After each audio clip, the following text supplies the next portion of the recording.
الشيطان الرجيم بسم الله الرحمن الرحيم فلا تعلم نفس ما أخفي لهم من قرة أعين وقال تعالى إن الله وملائكته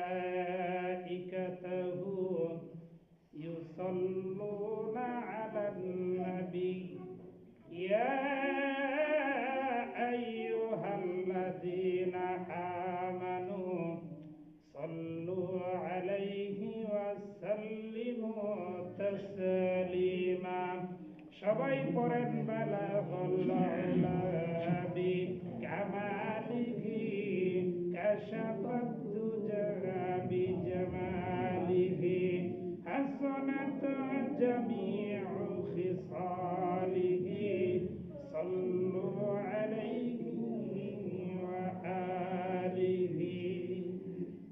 সম্মানিত মুসল্লিন ইকরাম, মুরব্বিয়ানে আযম, সমবয়সী যুবক ভাই বন্ধুগণ, সকলের প্রতি আন্তরিক শুভেচ্ছা মোবারকবাদ জ্ঞাপন করছি। আমরা সকলেই সেই মহান রব্বুল আলামিনের দরবারে শুকরিয়া আদায় করি যিনি আমাদেরকে তার হুকুম জুমার নামাজ আদায় করার নিয়তে মসজিদে আসার তৌফিক দিয়েছেন, এজন্য শুকরিয়া স্বরূপ করি আলহামদুলিল্লাহ।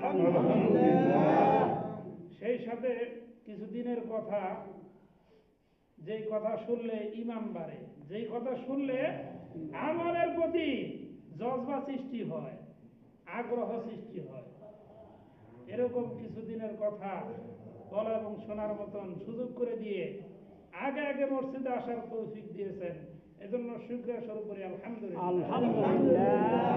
একটা মানুষের দামি সম্পত্তি দুইটা, ঈমান আর আমল। এই দুইটা সম্পত্তি তার দুনিয়াতেও যেরকম সাথে থাকবে, মরার পরেও এই দুইটা আমলই তার সাথে থাকবে, তার সঙ্গী হিসাবে তার উপকার করতেই থাকবে। এজন্য ঈমান সম্পর্কে আলোচনা করতেছিলাম যে ঈমানের মৌলিক কিছু বিষয় রয়েছে যেগুলোর প্রতি পুরাপুরি ঈমান গ্রহণ করলেই পরিপূর্ণ মুসলমান হওয়া যায়। এর ভিতরে একটা হলো পরকালের প্রতি ঈমান। আর এই পরকাল কয়েকটা বিষয় পরকালের ভিতরে রয়েছে, বিভিন্ন ঘাঁটি রয়েছে যেগুলোর প্রতি ঈমান রাখতে হবে। এর ভিতরে একটা হলো জান্নাত জাহান্নাম, যেটা পঞ্চম পর্ব বলা হয়, অর্থাৎ আগে 4 পর্ব আলোচনা করা হয়েছে।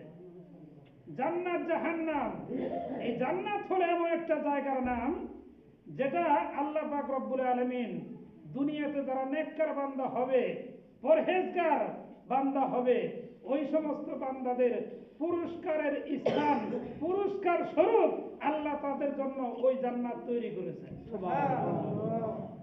আল্লাহর নবী বিশ্ব নবী জনাবে মুহাম্মদুর রাসূলুল্লাহ সাল্লাল্লাহু আলাইহি ওয়াসাল্লাম বলেন, দুনিয়ার মানুষ দুনিয়ার ভিতরে পরীক্ষা দেন, পরীক্ষায় যখন পাস করেন, পাস করার পর তাকে রেজাল্ট যখন শোনানো হয়, ভালো রেজাল্ট হইলে মানুষ খুশি হয়, তাকে পুরস্কার দেয়। আল্লাহ পাক রব্বুল আলামিন তার বান্দাদেরকে এই দুনিয়ার জমিনে প্রেরণ করেছেন পরীক্ষা স্বরূপ। এই দুনিয়ার জমিনে থাকিয়া যারা আল্লাহকে স্মরণ রাইখা জীবনকে পরিচালনা করতে পারবে, তারা পরীক্ষায় পাস করবে। আর এই পরীক্ষায় পাস যারা করবে, ঈমান আমলের উপর যারা অটল থাইকা দুনিয়ার জমিন পার কইরা যাইতে পারবে, তাদেরকে আল্লাহ পুরস্কার দিবেন। আর এই পুরস্কার দেওয়ার জন্যই একটা স্থান তৈরি করেছেন, ওই স্থানটার নামই হইল জান্নাত। আর ওই জান্নাতের ভিতরে নেককার বান্দাদের জন্য এমন সুন্দর আরামের ব্যবস্থা করেছেন, এমন শান্তির ব্যবস্থা করেছেন, যে শান্তি সম্পর্কে হাদিসে কুরসির ভিতরে নবীজি বলেন, যেই শান্তি সম্পর্কে মানুষ কোনোদিন কল্পনাও করতে পারবে না, যেই শান্তি সম্পর্কে মানুষ কোনোদিন চোখেও দেখতে পারবে না, যেই শান্তি সম্পর্কে মানুষ কোনোদিন কানেও শুনতে পারবে না, এত শান্তি, এত আরাম, এত মজা আল্লাহ জান্নাতের ভিতর রাখছেন, যেটা সম্পর্কে মানুষ কোনোদিন ধারণাই করতে পারে না। বলে মানুষের ধারণার সীমানার বাইরে, অকল্পনীয় যেটাকে বলা হয়। কোরআনে কারিমে রব্বুল আলামিন কথাটা এইভাবেই সুন্দর করে বলেছেন। সূরা সাজদার 17 নম্বর আয়াতের ভিতরে রব্বুল আলামিন বলেন, ফালা তা'লামু নাফসুম মা উখফিয়া লাহুম মিন কুররাতি আ'য়ুন। আল্লাহ বলেন, জান্নাত আমি তৈরি করেছি, আর ওই জান্নাতের ভিতরে এমন জিনিসগুলো আমি আমার বান্দাকে দান করব যেটা হলো অকল্পনীয়, মানুষের কল্পনায় ধরবে না, মানুষের যুক্তিতে ধরবে না, মানুষের ব্রেনেও ধরবে না, এমন জিনিস আল্লাহ জান্নাতের ভিতরে রেখেছেন। বলে জান্নাতের ভিতরে কি রেখেছেন তার বান্দাদের জন্য? বলে জান্নাতটা আল্লাহ পাক রব্বুল আলামিন তার বান্দাদেরকে দান করবেন। এই জান্নাতের ভিতরে আল্লাহ পাক রব্বুল আলামিন কতটুক জান্নাত মানুষকে দিবেন? সর্বনিম্ন যে জান্নাতটা পাবে, ওই জান্নাতটার পরিমাণ সম্পর্কে হাদিসের ভিতরে বলা হয়েছে, একটা নয়, দুইটা নয়, এরকম 10টা দুনিয়া একত্রিত করলে যত বড় হবে, অত বড় জান্নাত সর্বনিম্ন জান্নাতীকেই দান করে দিবে। এইটা কি কোনদিন মানুষের কল্পনায় ধরে নাকি, চিন্তায় ধরে নাকি? এত জায়গা আল্লাহ কোথায় পাবে? আগে এক সময় মানুষ বলতো, কিন্তু এখন বৈজ্ঞানিক এটা সহজ করে দিছে। বলে কেমন ভাবে সহজ করছে? কিছুদিন আগেই একটা গ্রহ আবিষ্কার করেছেন আকাশের উপরে। ওই গ্রহটার নাম দিয়েছেন কুয়াশার। এই কুয়াশার এত দূরে রয়েছে পৃথিবী থেকে। এই কুয়াশা আলোর গতি প্রতি সেকেন্ডে 1,86,000 মাইল। কোন যানবাহন যদি এরকম তৈরি হয় আলোর গতি অনুসারে প্রতি সেকেন্ডে 1,86,000 মাইল বেগে চলতে পারে, ওরকম বাহন দিয়া জমিন থেকে নিয়ে ওই কুয়াশার গ্রহ পর্যন্ত যাইতে লাগবে 1,00,000 কোটি বছর। তাহলে চিন্তা করেন, এই কুয়াশা এত দূরে আছে, তাহলে উপরে কত জায়গা আছে? বলে জান্নাতটা আল্লাহ 7 আসমানের উপরেই তৈরি করেছে। বিশ্ব নবী মেরাজে যখন যাইলেন, যাওয়ার সময় 7ম আসমানের উপরে স্টেশন বাইতুল মামুরের কাছে বুরাক থাইমা গেল।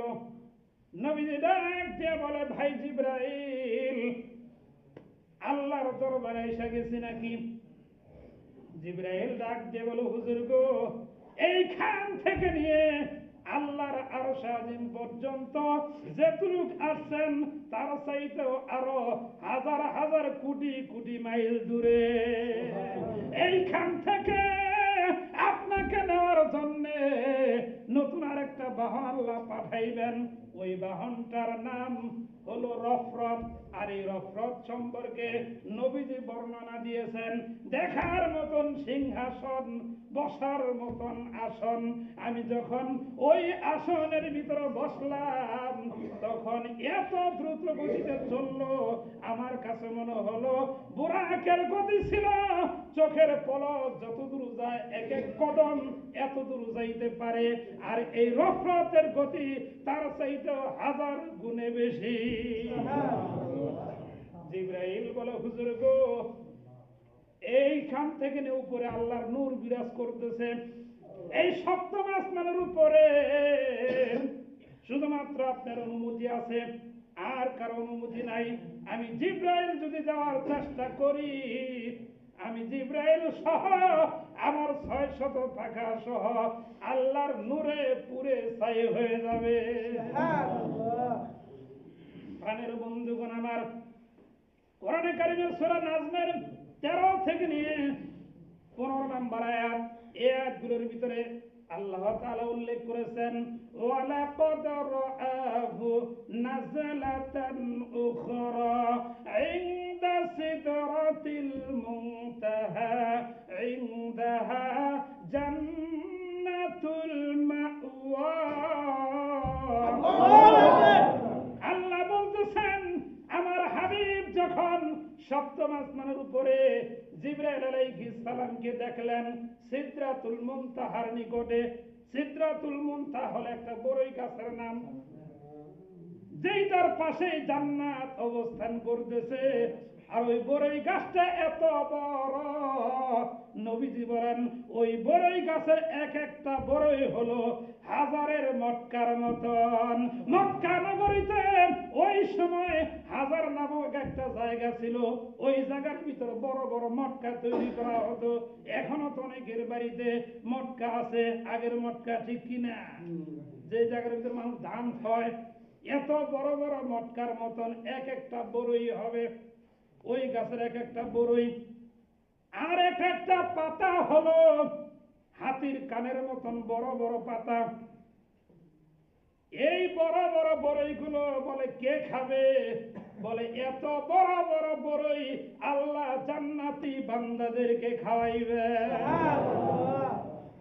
এখন প্রশ্ন থাকতে পারে, হুজুর মানুষের মুখ হলো 3 থেকে 4 ইঞ্চি, এত মটকার মতন বড়ই কেমনে খাবে?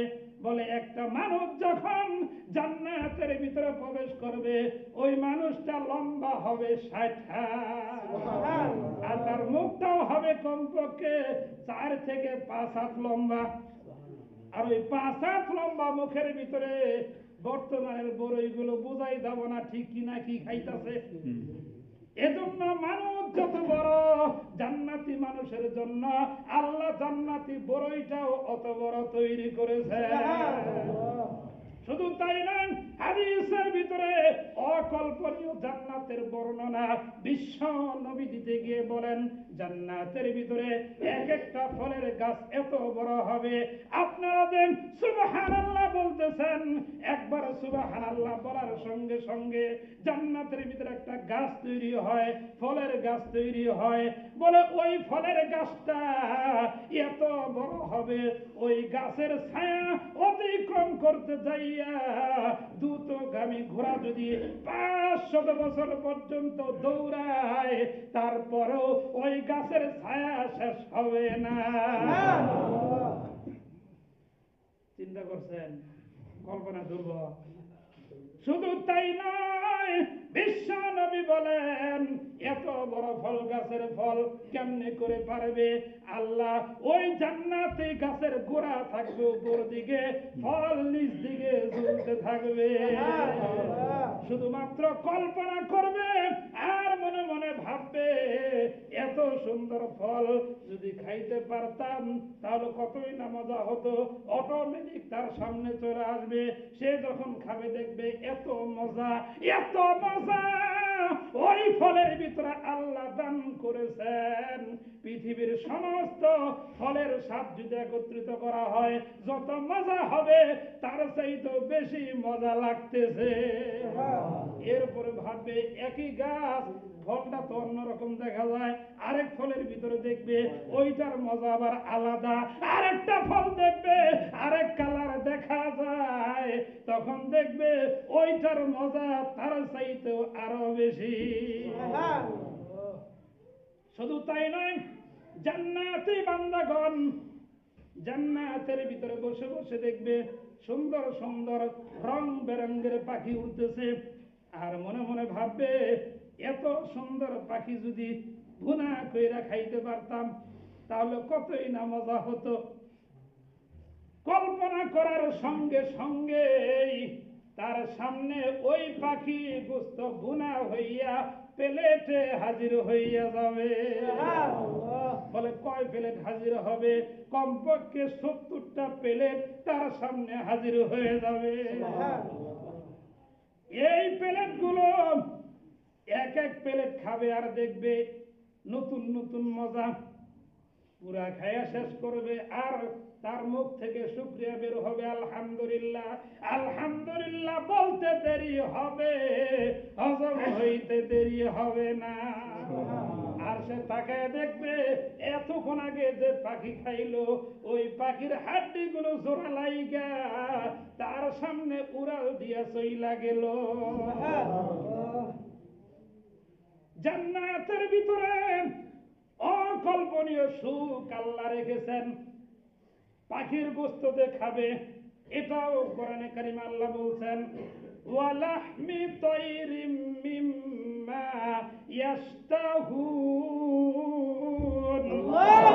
আল্লাহ বলেন আমি জান্নাতি বান্দাদের জন্য পাখির গোশতের ব্যবস্থা করেছি। জান্নাতের ভিতরে নহর থাকবে, সুন্দর নহর থাকবে, যেটা দ্বারা শস্য পানি প্রবাহিত হবে, পরিষ্কার পানি প্রবাহিত হবে। আর এমন নহর থাকবে যেই নহর সে যেখানে ইচ্ছা ওইখানেই নিতে পারবে। জান্নাতি বান্দাদের হাতে এক একটা শরীর মতন দেওয়া হবে, ওই ছড়ি ঘুরাবে আর ওই নহর শরীর সাথে সাথে ঘুরতে থাকবে আর তার পিছনে পিছনে নহর লগে লগে চলতে থাকবে। আর জান্নাতি বান্দাদেরকে হুর দেওয়া হবে, খেদমতের জন্য গেলমান দেওয়া হবে। গেলমান মানে খাদেম, আর হুর হলো তার স্ত্রী সমতুল্য দেওয়া হবে। এক একটা জান্নাতি হুরদের এত সুন্দর চেহারা হবে যেটা মানুষ কোনোদিন কল্পনাও করতে পারবে না। ফলে তাদের গায়ে 70 জোড়া, তার মানে 140 পিস কাপড় পরনের পরে তাদের সৌন্দর্য কাপড়ে ঢাইকা রাখতে পারবে না। ওই এত সুন্দর হবে যে চামড়া ভেদ করে চামড়ার ভিতরে রক্ত চলতেছে, হাড্ডি পর্যন্ত দেখা যাবে। যেটাকে বলা হয় আয়না হুর। আয়নার সামনে চাইলে সবকিছু দেখা যায়, পরিষ্কার ঠিক কিনা? এত পরিষ্কার জান্নাতি হুর হবে, এত সুন্দর চেহারা হবে। নবীজি বলেন জান্নাতি হুরেরা যদি দুনিয়ার ভিতরে শুধু একটু উকি মারতো তাহলে দুনিয়ার সূর্যের আলো তাদের সৌন্দর্যের কাছে কিছুই দেখা যেত না। এখন সূর্য আলো মারছে, এখন যদি আপনি 1000 পাওয়ারের বাল্ব সামনে লাগান, বাল্বের আলো দেখা যাবো? সূর্যের আলো সামনে দেখাই যাব না, ঠিক কিনা? তদ্রূপ জান্নাতি হুরদের একটা আঙ্গুল যদি সূর্যের সামনে তুইলা ধরে ওই আঙ্গুলের সৌন্দর্যের কারণে সূর্যের আলোই দেখা যাবে না। এত সুন্দর সুন্দর হুর রমণী জান্নাতীদের জন্য আল্লাহ তৈরি করে রেখেছেন। শুধু তাই নয়, আল্লাহ আমার আপনার নবীকে সপ্তম আসমানের উপরে মেরাজে নিয়া ওই জান্নাত দেখাইছেন, জান্নাতের হুরও দেখাইছেন। আর নবীজি বলেছেন তোমরা যদি আল্লাহরে দেখো নাই তাহলে আমার মুখ থেকে শোনো, রাআইতু রাব্বি আযজা ওয়া জাল, আমি নবী আমার আল্লাহকে দেখেছি। আর যেই জান্নাত জাহান্নামের বর্ণনা তোমাদের সামনে করতেছি, ওই জান্নাত আমার আল্লাহ আমাকে ঘুইরা ঘুইরা দেখাইছে। নবীজি জান্নাতের ভিতরে প্রবেশ করলেন। প্রবেশ করার পর বিশ্ব নবী তাকাইয়া দেখেন জান্নাতের এক একটা ঘর হলো বড় বড় গম্বুজ দিয়া তৈরি করা, আর এক একটা গম্বুজের ভিতরে হীরা মণি মুক্তা লাগানো আছে, যেইটার আলোতে পুরা এলাকা আলোকিত করতেছে। জান্নাতের এক একটা ইট হলো স্বর্ণের, এক একটা ইট হলো রূপার। জান্নাতের ফলক হলো স্বর্ণ দিয়া ঢালাই করা। সুন্দর ঘর নবীজি দেখলেন। আর এক এক রকম এক এক স্তরের জান্নাতীদের জন্য এক এক রকম ঘর দেখলেন। নবীজি দেখলেন সাধারণ কিছু ঘর দেখলেন, আর জিজ্ঞাসা করলেন, ভাই ফেরেশতা জিবরাইল, তাহলে বলো তো দেখি এই জান্নাতের ঘরটা কাদের জন্য? বলে, হুজুর গো, এই ঘরটা হলো সাধারণ মুমিনদের জন্য। জোরে কোন সুবহানাল্লাহ। তারপর নবী ডাক দিয়ে বলে, ওই যে সুন্দর ঘরটা দেখা যায়, এই ঘরটা কাদের জন্য? বলে, এই ঘরটা হলো যারা আল্লাহর দ্বীন কায়েমের জন্য শহীদ হয়েছে, জিহাদ করেছে, ওই শহীদদের জন্য আল্লাহ এই জান্নাত তৈরি করেছে। এরপরে ঘর দেখে বলেন, এত সুন্দর ঘরটা কাদের জন্য? বলে, এই ঘরটা হলো আপনার সাহাবী ওমরের ঘর। কোন সুবহানাল্লাহ। ওই ঘর থেকে সুন্দর একটা হুর বের হইলেন। বলে, এই হুরটা আবার কার? বলে, এই হুরটাও আপনার সাহাবী ওমরের জন্য আল্লাহ বাজেট করে দিয়েছে। এরপরে সুন্দর আরেকটা ঘর থেকে বলে, এতক্ষণ যত সুন্দর সুন্দর ঘর দেখলাম, তার চাইতে এই ঘরটা বেশি সুন্দর দেখা যাইতেছে। ফেরেশতা বলে, হুজুর গো, এইটা আর কারো ঘর না, এইটা হলো স্বয়ং আপনি নবীর জন্য আল্লাহ তৈরি করেছে। তাহলে আমার ঘরে আমি একটু প্রবেশ করি। ফেরেশতা বলে, হুজুর গো, আপনার হায়াত এখনো বাকি আছে, হায়াত থাকতে এই ঘরে প্রবেশ করা যাবে না। নবীজি যখন মেরাজ থেকে ফিরে আসলেন, আসার পর হযরতে বেলালকে ডাক দিয়ে বলে, ওরে বেলাল, এমন কি আমল তুমি করো যেই আমলের কারণে সপ্তম আসমানের উপরে ফেরেশতা যখন জিবরাইল আমাকে বললেন, হুজুর আপনি একটু অপেক্ষা করেন, রফরত আসতেছে, বুরাক চইলা গেল, আমি একা একা ভয় পাইতেছিলাম, ওই সময় দেখি তুমি বেলালের খরমের আওয়াজ আমার কানের ভিতরে বাড়ি খাইতেছে। বেলাল বলে, হুজুর গো, আমি তেমন আমল করি না, তবে একটা আমল আমি নিয়মিত করি। বলে, সেইটা আবার কোন আমল? বলে, সেই আমলটা হইল, আমি বেলাল কখনো ওযু ছাড়া থাকি না। যখন ওযু চইলা যায় ওযু করি, আর ওযুর সম্মানার্থে 2 রাকাত তাহিয়াতুল ওযুর নামাজ পড়ি। নবীজি বললেন, এই আমলের কারণে আল্লাহ তোমার দাম আসমান পর্যন্ত পৌঁছে দিয়েছে। তারপর ওমরকে ডাক দিয়ে বলো, ওমর রে, আমি তো জান্নাত দেখলাম, জান্নাতের ভিতরে তোমার ঘরটাও দেখলাম, আর তোমার সঙ্গিনী হুরটাকেও দেখলাম। আমার মনে মনে দাঁড়ানো হয়েছিল একটু কথা বলি, আবার ভাবলাম তোমার হুরের সাথে কথা বলবো, তুমি আবার মনে মনে কি ভাববে, এজন্য কথা বলি নাই। হযরত ওমর চোখের পানি ছেড়ে দিয়েছে, টপ টপ করে পানি জমিনের ভিতরে পড়তেছে। ডাক দিয়ে বলো, হুজুর গো, আপনার সম্পর্কে আল্লাহর নামের কসম করে বলতে পারি, আমি ওমর কোনদিন এরকম ধারণাই করতাম না। এই হলো জান্নাতের বর্ণনা।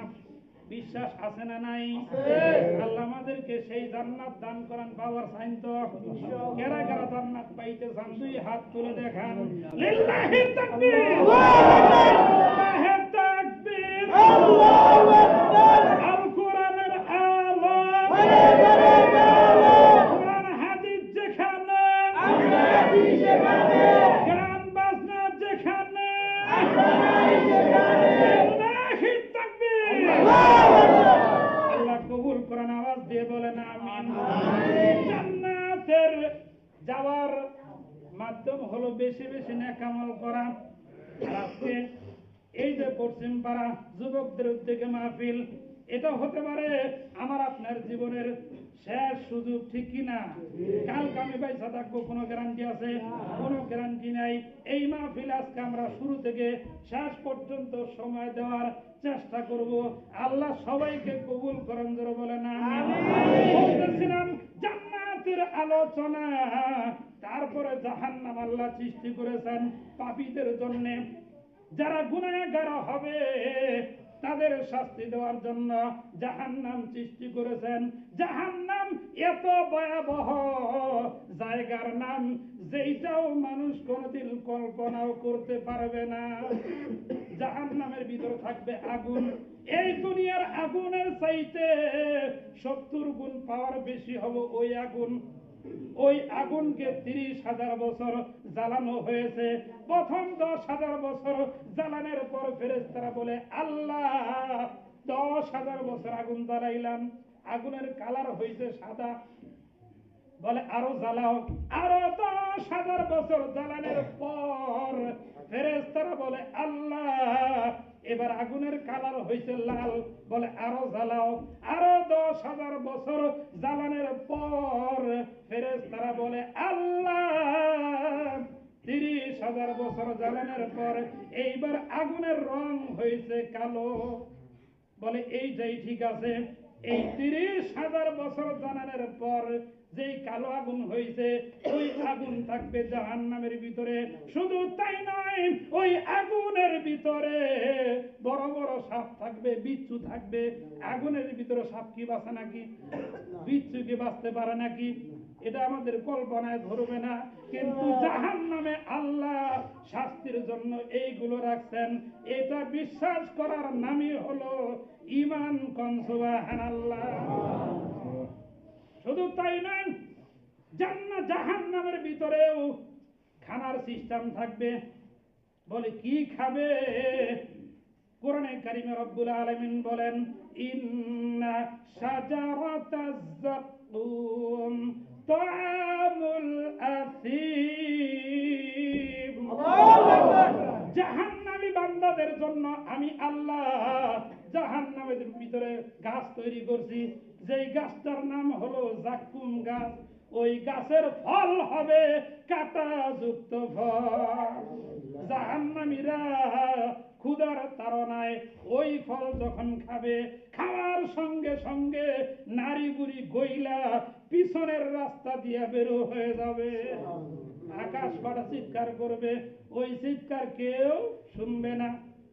জাহান্নামী শাস্তি দেওয়ার জন্য এক একটা জাহান্নামীর শরীর এত বড় করা হবে। নবীজি বলেন এক একটা জাহান্নামীর শরীরের চামড়া হবে 3 দিনের রাস্তা।